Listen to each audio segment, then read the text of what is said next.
The lights flickered again on Harmony Station. Commander Tog gripped the edge of the control panel as another blast shook the walls. This was the 14th day of attacks. Their shields were now at 20%. They would not last much longer. "Status report," Tog called out. His voice stayed calm even though fear filled his chest. "3 more Vex warships have joined the attack fleet," said Security Chief Hannah. Her dark eyes showed no emotion, but her knuckles were white as she held her tablet. "That makes 22 ships in total." Todd looked at the big screen that showed their situation. The Vex Empire ships surrounded Harmony Station completely. The red dots of enemy ships formed a tight circle around the blue dot that was their home. There was no way out. "How many people do we have left?" Ty asked. 812, replied Hannah. "We lost 23 in the last attack when Section 7 was breached." Ty closed his eyes for a moment. The Dosan Federation once had billions of people across 12 planets. Now less than 1,000 remained, all trapped on this last outpost. The Vex Empire had destroyed everything else in their path. "Commander," called a soft voice from the doorway. "The Emergency Council is waiting for you." Ta nodded to his assistant and walked toward the meeting room. The station shook again as another blast hit their shields. Small pieces of ceiling fell around them. The council room was small and dimly lit to save power. 5 faces looked up as Tai entered. These were the last leaders of the Dosan Federation. "Our shields will fail within 2 days, Ta said without greeting. "We need options." Silence filled the room. They had discussed every plan, tried every diplomatic channel. The Vex wanted them extinct, not conquered. There would be no surrender option. "There is one thing we haven't tried," said a quiet voice from the corner. Everyone turned to look at June, the keeper of ancient records. He was older than the others, with gray hair and tired eyes. He rarely spoke at these meetings. "What is it?" asked Ta. June placed an old device on the table. It was a small metal cube covered in strange symbols. "In the oldest records, there are stories of a species so unpredictable, so dangerous, that they were sealed away from the rest of the galaxy," June said. "They were called humans." Hannah laughed sharply. "Humans are just myths to scare children. Be good or the humans will get you." "They are real," June insisted. "And this device can summon one." The room erupted in voices.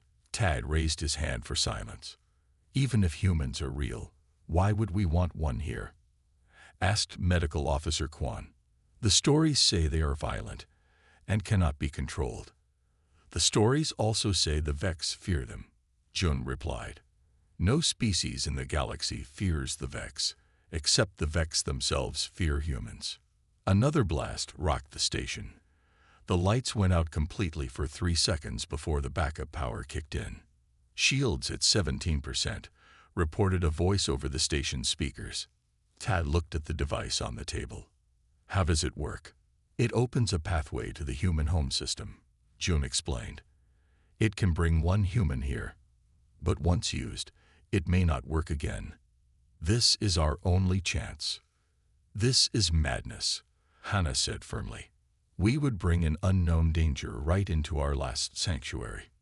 "The Vex will break through our shields in less than 48 hours, Tad reminded her.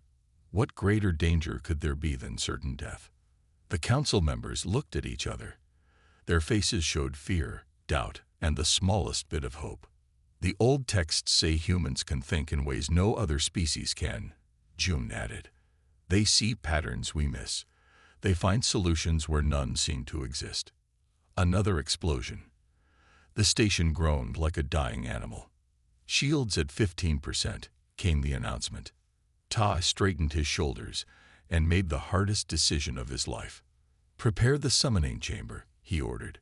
"We will bring a human to Harmony Station." No one spoke against the order. They had run out of options. As they left the council room, Hannah moved close to Ta. "I hope you understand what you're doing," she whispered. "If the stories are true, we may survive the Vex only to face something worse." Ta watched as June carefully carried the ancient device. Sometimes, Ta said quietly, we must choose between different kinds of fear. The lights flickered again on Harmony Station. Commander Tog gripped the edge of the control panel as another blast shook the walls. This was the 14th day of attacks. Their shields were now at 20%. They would not last much longer. Status report, Tog called out. His voice stayed calm even though fear filled his chest. 3 more Vex warships have joined the attack fleet, said Security Chief Hannah. Her dark eyes showed no emotion, but her knuckles were white as she held her tablet. That makes 22 ships in total. Ta looked at the big screen that showed their situation. The Vex Empire ships surrounded Harmony Station completely. The red dots of enemy ships formed a tight circle around the blue dot that was their home. There was no way out. How many people do we have left? Tai asked. 812, replied Hannah. We lost 23 in the last attack when Section 7 was breached. Tai closed his eyes for a moment. The Docent Federation once had billions of people across 12 planets. Now less than 1,000 remained, all trapped on this last outpost. The Vex Empire had destroyed everything else in their path. Commander, called a soft voice from the doorway. The Emergency Council is waiting for you. Ta nodded to his assistant and walked toward the meeting room. The station shook again as another blast hit their shields. Small pieces of ceiling fell around them. The council room was small and dimly lit to save power. 5 faces looked up as Tai entered. These were the last leaders of the Docent Federation. Our shields will fail within 2 days, Ta said without greeting. We need options. Silence filled the room. They had discussed every plan, tried every diplomatic channel. The Vex wanted them extinct, not conquered. There would be no surrender option. There is one thing we haven't tried, said a quiet voice from the corner. Everyone turned to look at June, the keeper of ancient records. He was older than the others, with gray hair and tired eyes. He rarely spoke at these meetings. What is it? Asked Ta. June placed an old device on the table. It was a small metal cube covered in strange symbols. In the oldest records, there are stories of a species so unpredictable, so dangerous, that they were sealed away from the rest of the galaxy. June said. They were called humans. Hannah laughed sharply. Humans are just myths to scare children. Be good or the humans will get you. They are real, June insisted. And this device can summon one. The room erupted in voices. Tai raised his hand for silence. Even if humans are real, why would we want one here? Asked Medical Officer Quan. The stories say they are violent and cannot be controlled. The stories also say the Vex fear them, Jun replied. No species in the galaxy fears the Vex, except the Vex themselves fear humans. Another blast rocked the station. The lights went out completely for 3 seconds before the backup power kicked in. Shields at 17%, reported a voice over the station's speakers. Tai looked at the device on the table. How does it work? It opens a pathway to the human home system, Jun explained. It can bring one human here. But once used, it may not work again. This is our only chance. This is madness, Hannah said firmly. We would bring an unknown danger right into our last sanctuary. The Vex will break through our shields in less than 48 hours, Tab reminded her. What greater danger could there be than certain death? The council members looked at each other. Their faces showed fear, doubt, and the smallest bit of hope. The old texts say humans can think in ways no other species can, June added. They see patterns we miss. They find solutions where none seem to exist. Another explosion. The station groaned like a dying animal. Shields at 15%, came the announcement. Ta straightened his shoulders and made the hardest decision of his life. Prepare the summoning chamber, he ordered. We will bring a human to Harmony Station. No one spoke against the order. They had run out of options. As they left the council room, Hannah moved close to Ta. I hope you understand what you're doing, she whispered. If the stories are true, we may survive the Vex only to face something worse. Ta watched as June carefully carried the ancient device. Sometimes, Ta said quietly, we must choose between different kinds of fear. 3 days had passed since Park arrived on Harmony Station. The Vex attacks had slowed but not stopped. Everyone knew they were just planning something bigger. Commander Ta looked around the meeting room at his tired team. And at Park, the human sat quietly, watching them all with those strange, quick eyes. The shields are at 30% now, said Engineer Kwan. The repairs helped, but they won't hold against another big attack. We have 6 ships left, added Hana. All small, not enough to fight or escape. Tade rubbed his eyes. The Vex commander will not talk to us. He has made it clear. They want us all dead. The room went quiet. They had talked about these same problems for days. Nothing changed. What if? Park began, then stopped. He still wasn't sure when he should speak. Go on, said Ta. What if you stopped thinking like the Dosen and started thinking like the Vex wouldn't expect? Park suggested. Hannah frowned. What does that mean? From what you've told me, the Vex think in straight lines. They see a problem. They solve it the most direct way. They see you as a problem with a simple answer: destroy you. That is true, said June. The Vex are very logical. But you don't have to play their game, said Park. You could change the rules. Park stood up and walked to the star map in the center of the room. He pointed to the Vex ships surrounding the station. They expect you to either fight or hide, he said. What if you did neither? What else is there? Asked Da. He had become Park's friend, always asking questions about Earth and humans. Park smiled. It was a smile that made Hannah nervous. You could trick them. Over the next hour, Park laid out a plan that made the Dosen council members stare at him in shock. He wanted to vent air from part of the station on purpose, using the force to push space debris toward Vex ships. He suggested changing their communication arrays to send out signals that would confuse Vex computers. And he proposed using the station's gravity controls to make it move in ways the Vex couldn't predict. This is madness, said Hana when he finished. We would damage our own station. Small damage now or complete destruction later, Park answered. Which would you choose? Tai thought carefully about Park's ideas. They went against everything the Dosen believed about war. They were taught to be direct, honest, and straightforward. Park's plan was none of these things. How do humans fight wars on Earth? Tai asked. Park's face grew serious. We try not to, but when we must, we do whatever it takes to win. We adapt. We surprise our enemies. We use their strength against them.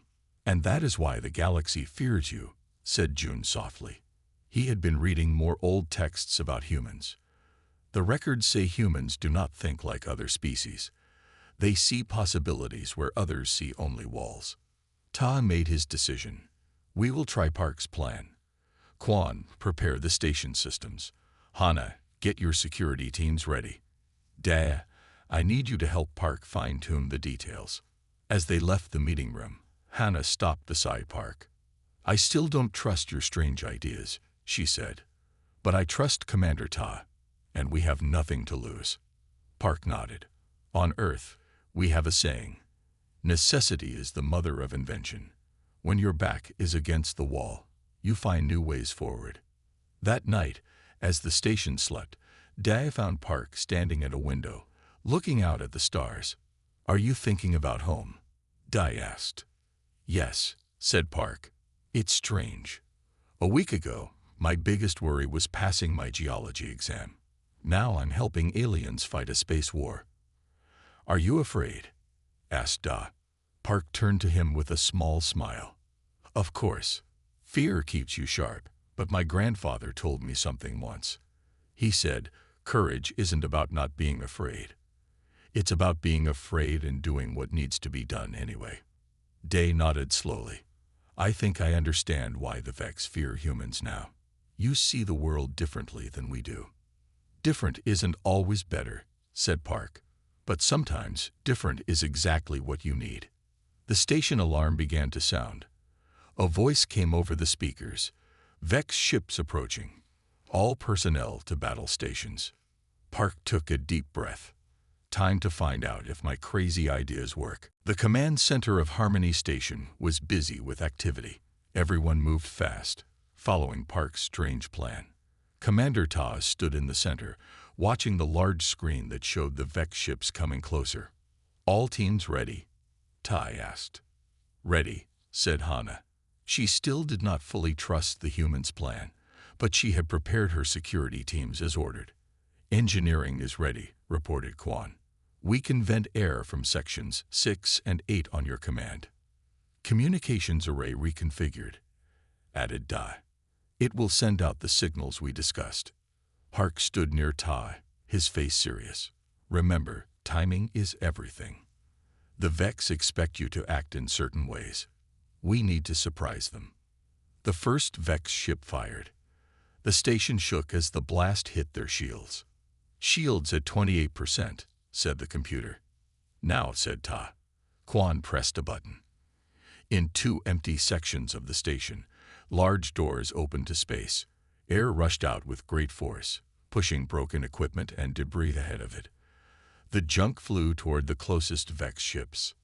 On the screen, they watched as the debris hit the Vex ships. It was not enough to damage them badly, but it confused their sensors. They're changing position, said Hana. They didn't expect that. Start the gravity shifts, ordered Ta. Quan entered commands. The station began to move in a strange pattern, not the straight line the Vex would expect. At the same time, Dai activated the communications array. It sent out signals that made the Vex ship's computers think the station was in several places at once. Look, said Dai, pointing at the screen. 2 Vex ships just fired at empty space. Park nodded. They're confused. Their computers can't make sense of what we're doing. 3 small Vex scout ships moved closer to the station, trying to get a better scan. This was what Park had been waiting for. Launch the shuttles, he said. Ta gave the order. 3 small shuttles left the station. No one was inside them. They were controlled remotely, and each carried a special surprise. As the shuttles approached the Vex ships, Quan activated the magnets they had attached to the shuttle hulls. The shuttles stuck to the Vex scout ships. Then Quan overloaded the shuttle engines. The explosions were small but powerful. All 3 Vex scout ships spun out of control, crashing into each other. Their shields are down, shouted Hana. Fire the main weapon, ordered Ta. The station's only large weapon fired. The beam hit the damaged Vex ships, destroying them completely. For a moment, no one spoke. This was the first time they had destroyed any Vex ships in weeks. Then the command center erupted in cheers. People hugged each other. Some cried with joy. We did it, said Dai, grabbing Park's arm. Your plan worked. Park smiled, but his eyes stayed on the screen. This is just the beginning. They'll regroup and come back with a new strategy. As if hearing his words, the main screen lit up with a message. The Vex commander wants to talk, said Hana in surprise. Ta nodded. Put him on screen. The Vex commander appeared. He looked something like a tall, thin insect with 4 arms and large eyes. His voice was cold when he spoke. This is Commander Zek of the Vex Empire. Your actions today were unexpected. Explain how you achieved this. Ta looked at Park, who nodded. It was time for the next part of the plan. Perhaps you would like to meet our new advisor, said Ta, gesturing for Park to step forward. The Vex commander's large eyes widened when he saw Park. His body went completely still. Human, he whispered, the word filled with fear. You have a human. Park stepped closer to the screen. Hello, Commander Zek. I'm Park. I think it's time we talked about why you're attacking my friends. The Vex commander's image disappeared suddenly. On the screen, they could see the Vex fleet pulling back, moving away from the station. They're retreating, said Hana in disbelief. Park shook his head. Not retreating. Regrouping. But we've bought some time. He turned to Ta. Did you see how he reacted when he saw me? The stories about Vex fearing humans must be true. But why? Asked Da. You're just one person. Sometimes, said Park, one person is all it takes to change everything. The Vex ships stayed away for 3 days. This gave the Dosen time to repair their station and rest. For Park, it was a chance to learn more about his new allies. Day took Park on a tour of the whole station. They walked through gardens where plants from the lost Dosen world still grew. They visited the school where the few Dosen children learned about their history. Your people have lost so much, Park said as they watched the children play. Yet you keep going. We must, said Da. But it is hard. The Vex have destroyed 11 of our 12 worlds. This station is all we have left. Later, they sat in the station's small dining hall. Park tried Dosen food for the first time. It tasted strange but good. Tell me about Earth, Daz said. What is it like? Park smiled. It's beautiful. We have oceans so big you can't see the other side. Mountains that touch the clouds. Deserts of red sand and jungles so thick with life you can barely walk through them. And the people? How many humans are there? About 8 billion, Park answered. Day's eyes went wide. 8 billion. Our entire Federation had only 2 billion before the Vex attacks. Earth has its problems, Park admitted. We fight wars. We hurt our planet sometimes, but we also make art and music. We explore. We try to be better. The old records say humans were sealed away from the rest of the galaxy because you were too dangerous, said Da. Is that true? Park looked thoughtful. I didn't even know there were aliens until a few days ago. No one on Earth does. We thought we were alone in the universe. He paused. But yes, I can see why others might fear us. We don't always make sense. We feel things strongly. We can be unpredictable. Their talk was interrupted when June entered the hall. The old record keeper looked worried. Commander Tai needs you both, he said. I found something important in the ancient device. They hurried to the command center. Tai and Hannah were waiting with grave faces. What's wrong? Asked Park. June pointed to the summoning device, which sat on a table. It had a small crack running down one side. The device is breaking down, June explained. I've been studying it, trying to understand how it works. The energy needed to bring you here was too much for it. Soon it will stop working completely. Park understood what this meant. So I can't go home. The room went quiet. No one knew what to say. I'm sorry, Ta finally spoke. We brought you here without asking.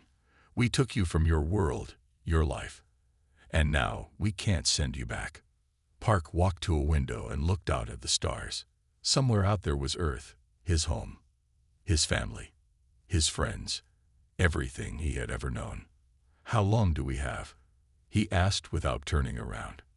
The device might work one more time, said June. If you want to try to go back, we should do it soon, before it breaks completely. Day stepped closer to Park. No one would blame you if you went home. This is not your fight. Park turned to face them all. His eyes were sad but clear. On Earth, we have a saying. The true test of a person's character is what they do when no one is watching. If I go home now, I'll always know I left you to face the Vex alone. He shook his head. I can't do that. You would stay? Asked Hannah. She had doubted Park from the beginning, but now she looked at him with new respect. Yes, said Park, but we need to work fast. The Vex will come back soon, and they'll be ready for our tricks this time. Ta nodded. What do you suggest? We need to do more than just defend, Park said. We need to take the fight to them. Attack the Vex. Quan asked in shock. How? They outnumber us. They have bigger ships, better weapons. Park smiled. It was the kind of smile that humans had when they were thinking of something that no one else would consider. They expect us to be logical, like them, he said. So we'll be completely illogical. We'll do the one thing they would never expect. And what is that? Asked Ta. "We're going to steal a Vex ship," said Park. The Vex returned with twice as many ships as before. They had learned from their earlier defeat. Their ships stayed farther from the station, out of range of Park's tricks. "They're being more careful now," said Hannah as she watched the screens. "They know we have a human." Park nodded. "They've changed their approach. Now it's our turn to change again." In the days before the Vex returned, Park had worked with Quan to modify the station's 4 remaining shuttles. They had taken out most of the inside parts to make room for explosives. Each shuttle was now a remote-controlled bomb. "The shuttles are ready," said Quan. "But the Vex ships are too far away. We can't reach them." "We'll make them come closer," said Park. He turned to Ta. "Are your people ready?" Commander Ta nodded. "They've been training day and night, but Hannah is worried." Hannah stepped forward. "My security teams are not soldiers. They're station workers with basic defense training. What you're asking them to do—" "I know," said Park gently. "I'm not a soldier either. On Earth, I was just a student. But my grandfather was a soldier, and he taught me some things." For the past 2 days, Park had shown Hannah's teams how to fight the way humans fought. Not with fancy weapons or perfect form, but with quick thinking and surprise. He taught them to use anything around them as a weapon, to never be where the enemy expected. "The Vex are sending a message," called Da from his communication station. On the main screen, the face of Commander Zek appeared again. His large eyes were cold. "You have 20 minutes to surrender the human," he said. "If you refuse, we will destroy your station completely." The screen went dark. Everyone looked at Park. "They're scared of you," said Da, just like the legend said. "They should be," said Ta. He had come to trust Park completely. "What's our next step?" Park smiled. "We're going to surrender." The plan was risky. Park would go in a shuttle toward the Vex ships as if he were surrendering. The Vex would come closer to capture him. Then the trap would spring. Park climbed into the shuttle with Hannah and 4 of her best guards. They wore spacesuits because the shuttle might lose air during the fight. "Remember," Park told them, "the Vex think in straight lines. They expect us to be logical. We need to be anything but that." As they left the station, 3 Vex ships moved closer. Park watched through the window as they grew larger. "They're taking the bait," said Hannah. A bright light surrounded their shuttle. They couldn't move. The Vex were pulling them in with a tractor beam. "Get ready," said Park. Their shuttle was pulled into a large bay inside the biggest Vex ship. The doors closed behind them. Through the shuttle windows, they could see many Vex soldiers waiting with weapons. "Now," shouted Park. Back on the station, Quan pressed a button. The 3 other shuttles, which had been hiding behind space debris, suddenly raced toward the Vex ships. At the same time, Park and Hannah's team burst out of their shuttle, throwing small bombs Park had taught them to make. The confusion was complete. The Vex had expected a simple surrender. Instead, explosions rocked their ships from both inside and outside. Park fought his way through the Vex soldiers. Their movements were fast but predictable. They didn't expect him to slide under their weapons or jump over their heads.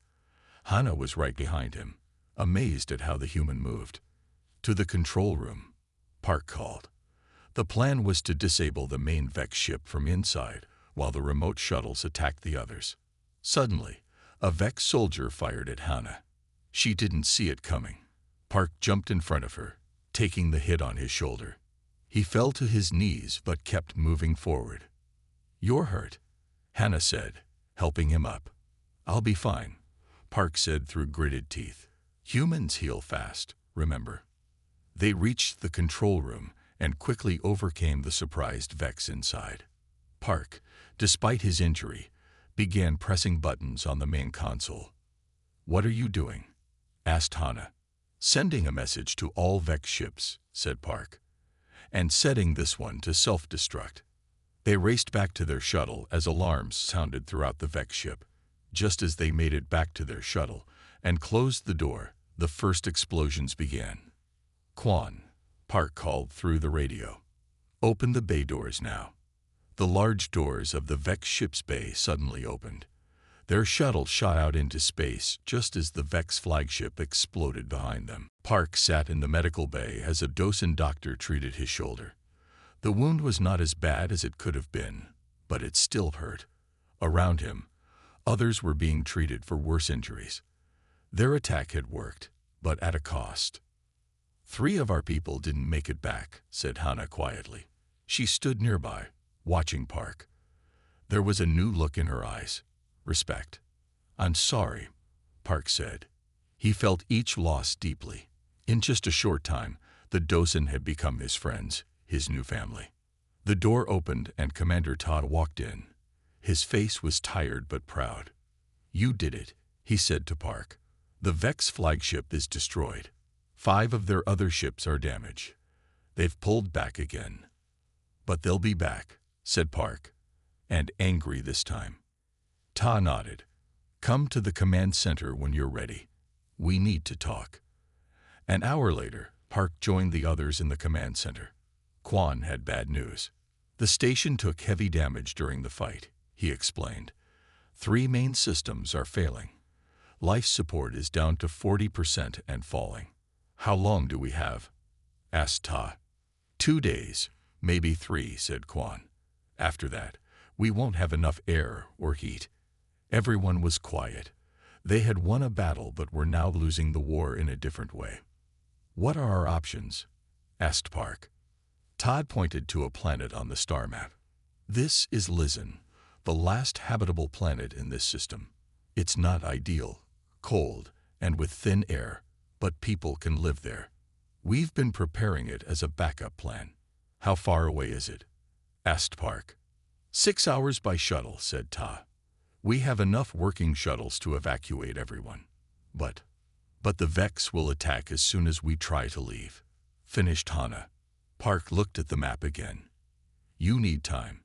A distraction. Yes, said Ta. Someone needs to stay behind and keep the Vex busy while the others escape. Day, who had been quiet until now, stepped forward. I'll stay. No, said Park firmly. I'll do it. You're injured, Hannah pointed out. Park shook his head. It's just a scratch. Besides, I'm the one the Vex fear most. I'll be the best distraction. I can't ask you to sacrifice yourselves, said Ta. You're not even one of us. This isn't your war. It became my war when you brought me here, said Park. And I'm not planning to die. I'll just keep them busy until everyone is safe, then follow in the last shuttle. No one believed him, but no one argued either. Later, as they prepared the evacuation, Jun found Park in the summoning chamber. The old record keeper was looking at the damaged device. I've been studying this more closely, said Jun, and I found something interesting. Look here. He showed Park ancient writing on the device that he had translated. This says the device can do more than just summon, explained Jun.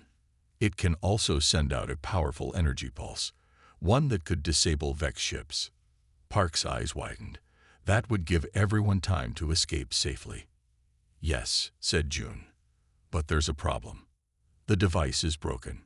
The only way to make it work would be for someone to channel the energy through their own body. Would that person survive? Asked Park, already knowing the answer. Jun looked down. No docent could. Our bodies are too fragile. But a human. The texts say humans are stronger. You might survive. But I'd never get home, finished Park. The device would be destroyed. Jun nodded sadly.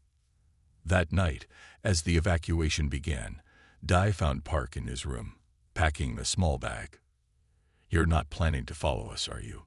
Dai asked. Park smiled sadly. Jun told you about the device. Yes, said Dai. There must be another way. There isn't, said Park. But it's okay. Sometimes one person has to make a sacrifice so many can live.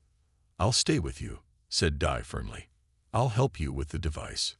Park wanted to argue, but he saw the determination in Dai's eyes. It was the same look he'd seen in his own mirror all his life. Okay, he said finally. We'll do it together. As the Dosen began to board the shuttles, Commander Tai approached Park and Da.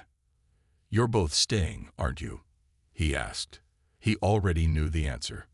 We'll give you time to get everyone to safety, said Park. Just promise me one thing. Anything, said Ta. Remember Earth, said Park. Remember that humans aren't just creatures to be feared. We can also be friends. The last shuttle left Harmony Station. Only Park, Da, and Jun remained behind. Through the windows, they could see the Vex ships moving closer again. They know something is happening, said Jun. They see the shuttles leaving. Then we don't have much time, said Park. Let's get the device ready. They worked quickly in the summoning chamber. Jun read from the ancient texts while Park and Da connected the device to the station's power systems. According to this, the energy must flow through a living body to create the pulse, explained Jun. It will then spread out in all directions, stopping any Vex technology it touches. How far will it reach? Asked Park. The entire sector, said Jun. All Vex ships will be stopped. The people will reach Lizen safely. The station shook. The Vex had begun their attack.